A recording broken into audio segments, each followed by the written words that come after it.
руке у меня уникальная вещь, это древняя вещь, она произведена в городе Коканде в 19 веке. Этой вещью как бы пользовались в древние времена, мылись с нее, подмывались. Полностью сделана из меди, $300. В последнее время местные тоже стали увлекаться антиквариатом, их заинтересовала ихняя же культура, и они начали приобретать эти вещи.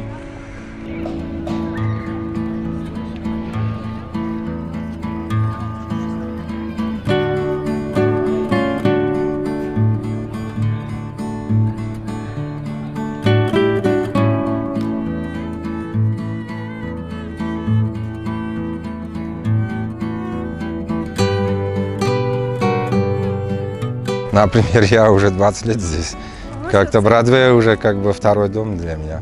Ну, у нас на Бродвее можно купить картины с изображением таджички, например, или таджиков.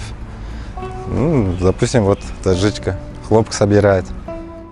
Ну, все, что касается старины, все можно купить здесь на Бродвее. Монеты, марки, ордена, медали, кумганы, самовары.